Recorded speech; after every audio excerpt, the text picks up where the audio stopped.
Donc, vous faites partie des personnes qui travaillent ici et Oui, qui oui, reçoivent les enfants. oui. C'est surtout des enfants, finalement. J'ai travaillé sur Harris, oui. Ah oui, Oui, ah, vous êtes quelqu'un qui a travaillé sur Harris. oui.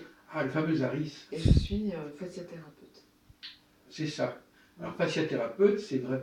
Le mot fascia, il faut le prendre dans le sens littéral qui concerne le visage. Non, pas du tout. Non, parce que justement, c'est dans le sens qu'entend Igor Brasov, c'est-à-dire fascia, c'est la membrane.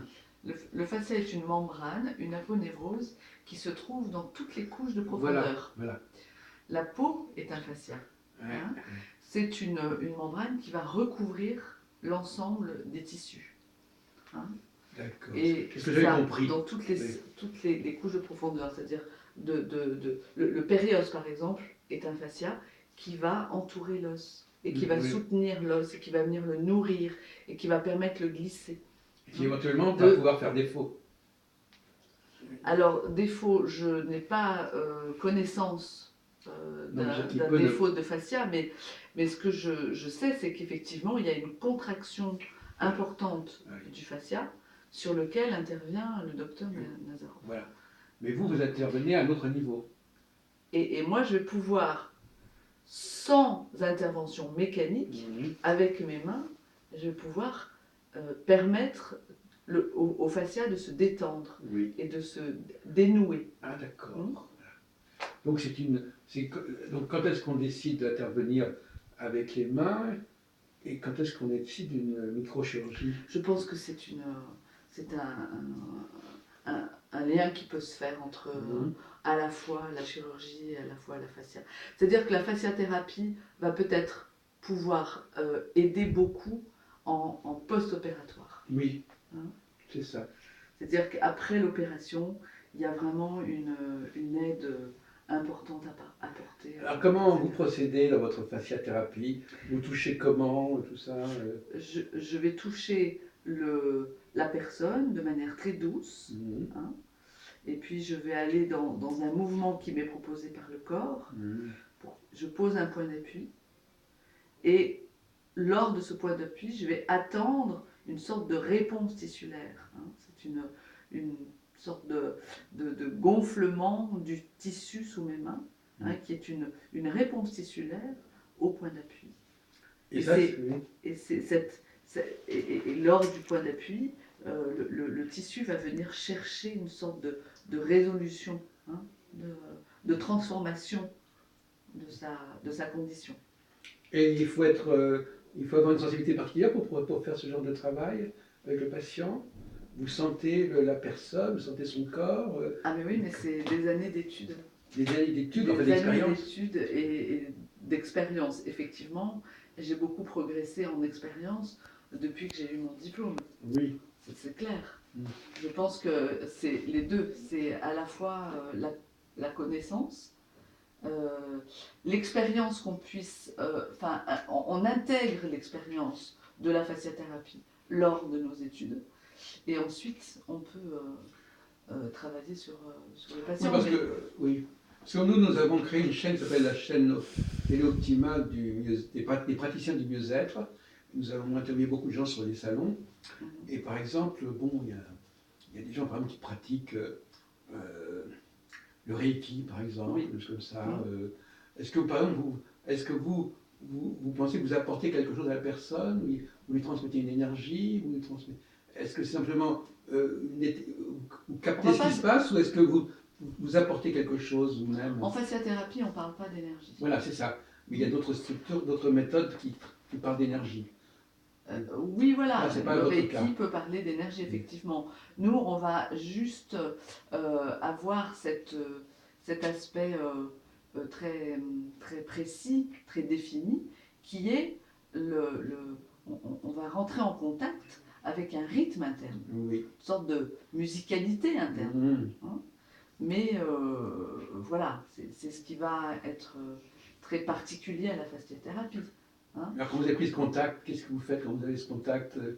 Eh bien, je vais à partir à la fois de prise et à la fois de point d'appui, je vais pouvoir aller détendre les tissus, avoir des grandes libérations sur à la fois des grandes zones et des toutes petites zones. Oui, donc finalement, vous intervenez quand même quelque part. Ah, mais très, très, Vous de manière intervenez avec vous-même, très précise. avec vos mains, avec Ouais. votre... Donc là, effectivement... Et vous pensez... très efficace, Oui. parce que lors d'une angoisse, par exemple, la personne ressent une oppression à ce niveau-là, au niveau de la poitrine, qui est le fascia axial profond. Et à ce moment-là, la personne va être très... elle va sentir une libération de cette zone-là, hein, et qui est souvent assez contractée quand on ressent des angoisses.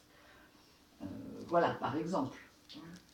Et donc, ce bien-être que vous apportez à la personne, c'est simplement parce que vous communiquez avec son corps, parce que vous touchez son corps. Voilà. On a une communication interne. Oui. Et ça crée un soulagement.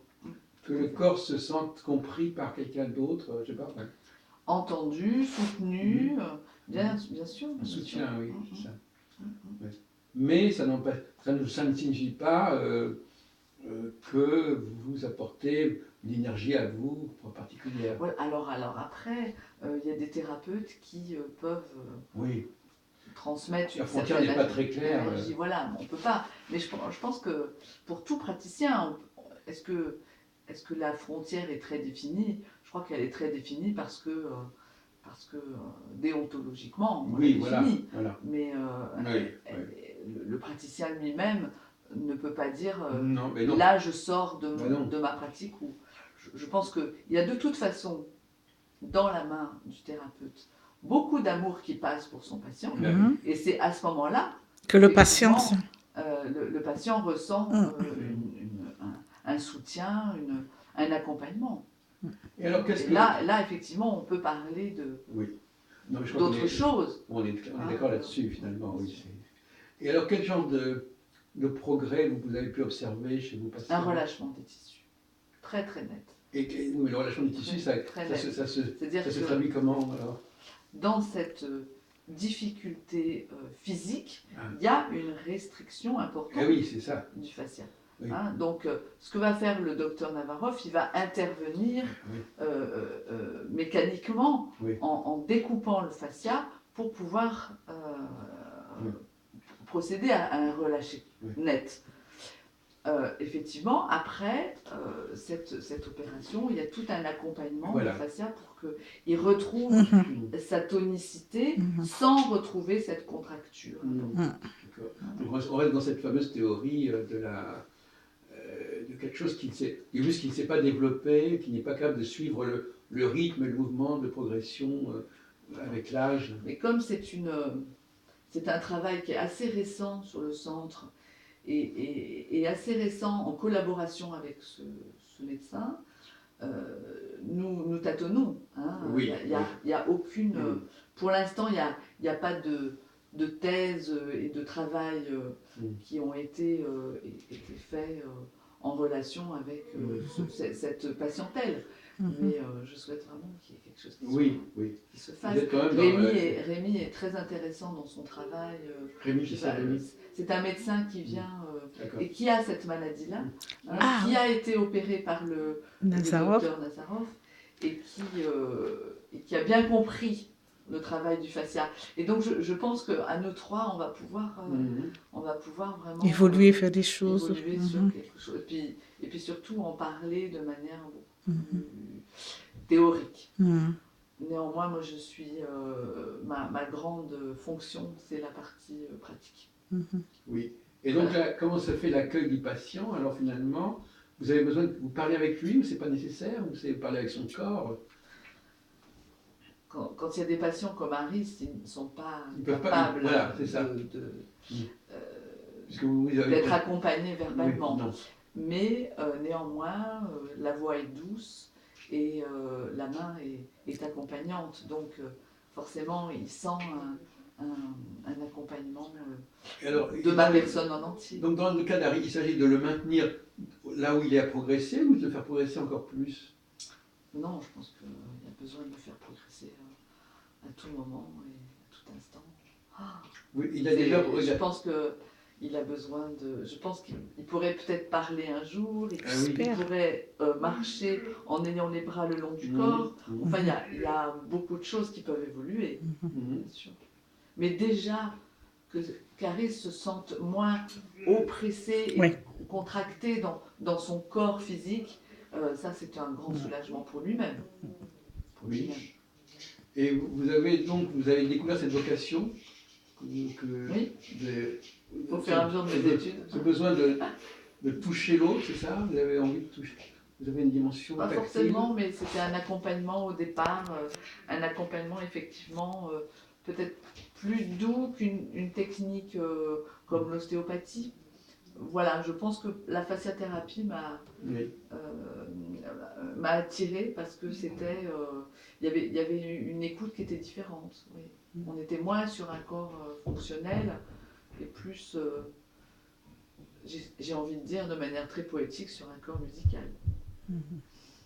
Vous n'utilisez pas la musique dans votre thérapie? Non. Mais c'est le mot fascia est un mot. Là, par exemple, quand je vous dis tout à l'heure, je ne comprenais pas du tout ce que vous voulez dire le mot fascia, par exemple. Oui, c'est une aponévrose qui se trouve sur l'ensemble du corps et qui peut se trouver et se remarquer sur des zones très très petites, comme un petit nerf qui ne se voit pas à l'œil nu, et une grande zone dans les... Voilà, Docteur Nazarov, je te vois à 18h parce qu'il est en biofeedback. D'accord. Ça ira? Ok, super. Bah oui, Ben oui, je vais faire une interview. non, parce qu'effectivement, c'est vrai que moi, je ne sais pas, au niveau de la communication, quand vous dites je suis fasciathérapeute, personne ne comprend ce que ça veut dire, si on n'est pas initié. Parce que ça ne renvoie pas au mot, le mot face, on pense tout de suite. Ça n'a rien à voir avec la face. Non, mais justement, mais c'est pour ça que là, il y a une ambiguïté. Il y a une ambiguïté, c'est ce qui est difficile. Oui. Moi, c'est ça qui... Je ne peux pas le savoir. Je trouve que on va vous poser la question très franchement, comment est-ce qu'on pourrait l'appeler autrement, voilà, cette thérapie? Quels seraient les autres mots qu'on pourrait utiliser pour faire mieux comprendre? Voilà, qu'est-ce qu'on pourrait apporter comme intitulé qui serait plus explicite, Marie-Agnès? Je ne sais pas, la thérapie du toucher sensible. Oui. Effectivement, c'est à réfléchir, Oui. mais à partir du moment où on a vécu une séance de fasciathérapie, on ne peut que s'en souvenir et d'avoir été touché par ce toucher-là, qui est un toucher très agréable. Vous n'avez jamais vu... Je vous invite à aller voir le professeur Danibois, qui est le créateur de la fasciathérapie et qui explique très très bien sur YouTube. Il y a quelques interviews de lui. Hélène Bourris aussi a fait des conférences et vous trouverez ça sur YouTube. Excusez-moi, je n'arrive pas très bien à comprendre. La fasciathérapie, c'est pas la même chose que la méthode qu'a développée le docteur Nazarov. Le docteur Nazarov, il utilise un autre nom, lui. Ça s'appelle comment le nom de son traitement? C'est pas, oui, je l'ai pas rencontré encore. Donc Ah bon? Vous ne l'avez pas rencontré? Non, voilà, j'ai pas encore. Parce que lui, il se définit pas comme... C'est la première fois qu'il est là, alors que... Il se définit pas comme fasciathérapeute. Ah non, pas du tout. Il a une autre expression, il a des lobotomies d'ailleurs, qui veut dire couper, enfin il y a autre chose. Donc, il va sectionner par une toute petite intervention. Il y a un sectionnement dans il sectionne une partie, une petite partie du fascia, d'une fibre de fascia, mais j'ai besoin d'en parler avec lui parce que j'ai encore pas très bien compris exactement son travail, mais voilà. Écoutez notre vidéo, vous verrez, ça m'est expliqué assez longuement. Et qu'est-ce que vous pensez du travail de biofeedback alors finalement? Je ne connais pas le biofeedback. Vous ne connaissez pas non plus? J'ai fait juste une séance, donc je suis pas capable. Mais c'est très très bien. Voilà, je ne suis pas capable. Donc là, on interviewe des gens qui fonctionnent sur des méthodes différentes finalement. Tout à l'heure, c'était encore autre chose. Vous ne travaillez pas avec un ordinateur. Non, pas du tout. Vos mains. Oui, uniquement mes mains. Donc vous avez des mains magiques, c'est ça? Voilà, je pense que c'est tout un travail, un long travail d'expérience. Mais effectivement, quand on ne connaît pas la fasciathérapie, on peut penser qu'il y a quelque chose de magique. Mais c'est un Mais c'est nouveau depuis combien d'années? Oh non, ça fait une bonne quarantaine d'années, 50 ans. Enfin, la fasciathérapie, c'est pas d'aujourd'hui parce que c'est. Ça s'appelait déjà comme Je ça? sais plus quand est-ce que Je ça a pense été pas que ça s'appelait comme découvert ça. par Danny Bois, mais il y a. Il y a il y a- un bail. Oui, il y a de nombreuses années, et puis il y a de nombreuses thèses, travail qui ont été déposés pour parler de tout ce travail de la fasciathérapie. Mhm.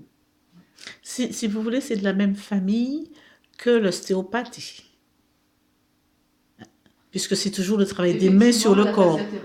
Ça se rapproche beaucoup plus. D'accord, c'est le travail de main au corps. Formation continue des ostéopathes, donc effectivement, Il y a Rigor m'avait dit qu'il avait commencé par l'ostéopathie. Pour ça, oui. C'est la main, le corps. Le corps, la Mais main. souvent on trouve la kiné, l'ostéopathie. Ça, c'est la continuité de tout ça. On va dire que c'est une sœur, Mhm. une grande sœur Mhm. de l'ostéopathie. Donc vous avez du plaisir à rencontrer les personnes, à toucher leur corps. Mais je pense qu'elles viennent me trouver parce qu'elles sont très mal dans ce corps qui les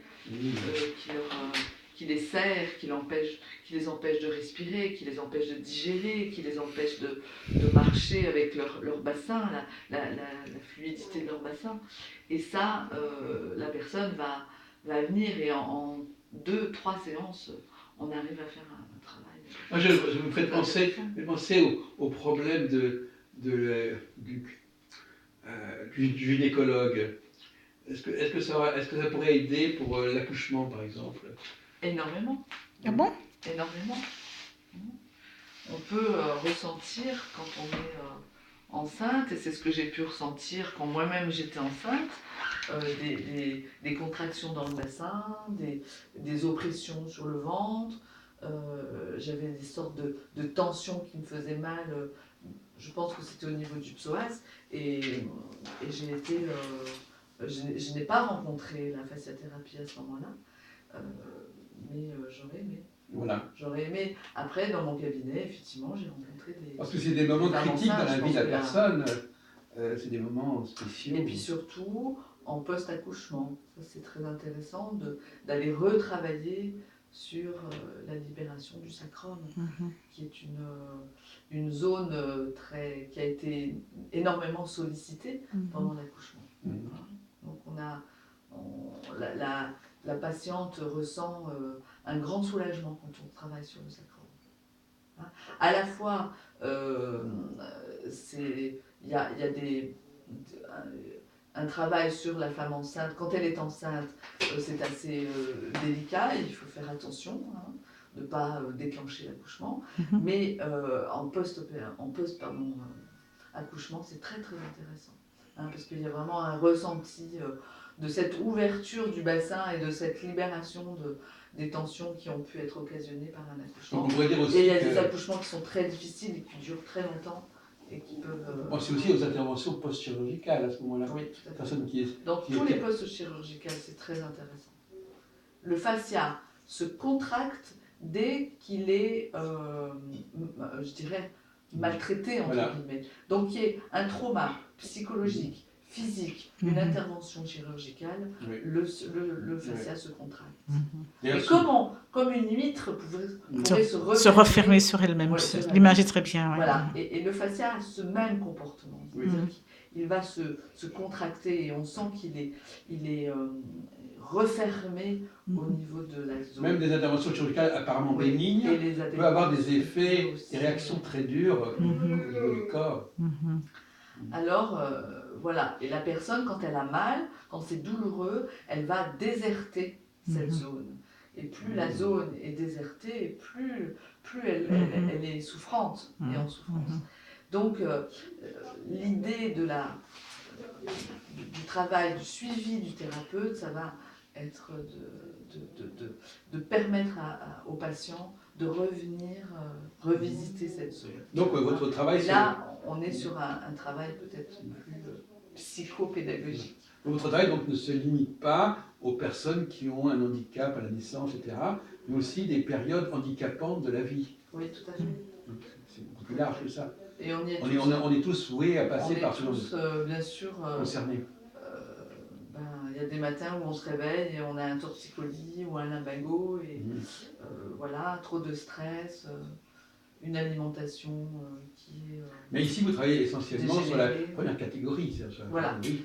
Je parle que de mon travail purement, je dirais, qui agit purement physique ici. Hein. Ah oui, parce que Voilà. vous pouvez... Parce qu'après, il y a toute la psychopédagogie qui accompagne ce travail Et vous- physique Ah oui, ah, d'accord. de la fasciathérapie. Et vous jouez aussi là-dessus. Et qui accompagne le patient Ah, d'accord. à aller revisiter son corps et revenir à lui-même et à cette écoute de lui-même. Mhm. Voilà. Merci beaucoup. Agnès. Avec plaisir. Alors, donnez-nous vos coordonnées pour qu'on vous indique. Alors, je suis Marie-Agnès Gouchy et mon numéro de téléphone, c'est le 06 69 35 28 02. Et je travaille, j'ai un cabinet sur Juvisy. Je travaille dans l'Essonne et j'ai un cabinet sur Juvisy, qui est un cabinet à plusieurs. Et je travaille aussi sur la zone de Fleury-Mérogis à la Croix-Blanche. Voilà, donc il y a 2 cabinets groupés dans lesquels je travaille, avec d'autres thérapeutes de médecine douce. Très bien, Voilà. parfait, De toute merci. façon, vous allez nous donner votre carte. Oui.